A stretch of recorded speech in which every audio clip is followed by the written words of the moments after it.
Hello বন্ধুরা, কেমন আছো সব? আমি ভালো আছি। এই চাটা খাওয়ার পরে একটা ব্রেকফাস্টের একটা পদ বানালাম, সেটা তোমাদের দেখাচ্ছি। এটা হচ্ছে ছোলা মশলা।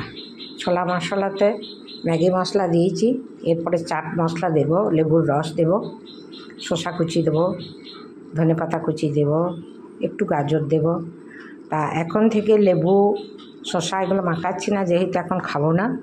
যখন খাবো তখন এগুলো মিশিয়ে নেবো, আর চাট মশলাটাও তখন দেবো, কারণ এখন থেকে চাট মশলা দিলে মানে অন্যরকম টেস্ট হয়ে যাবে।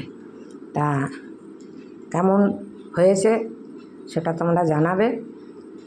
এইটা একটা পদ, আরও ব্রেকফাস্টে অন্য জিনিস থাকবে, সেগুলো ফল টল, সেগুলো এখন করা হয়নি, কাটা হয়নি। এইটা আমরা চা খেলাম 8:30টায়। এই আপেলটা তোমাদেরকে দেখিয়ে দিচ্ছি। এই আপেল, ছোলা মশলা, এইসবই আজ ব্রেকফাস্ট। তা তখন ধন্যবাদ জানিয়েছি, কিন্তু আর একবারও ধন্যবাদ জানাচ্ছি। তোমরা অবশ্যই দেখবে, শেয়ার করবে, কমেন্ট করবে। ভালো থাকো, সুস্থ থাকো সবাই।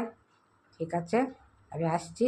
খাওয়ার সময়টা পরে দেখানো যাবে, মানে একে একে খাবো তো, ও তো এখন খাবে না, আমি একবার খাবো, সেই জন্য এখন দেখাতে পারছি না। ঠিক আছে।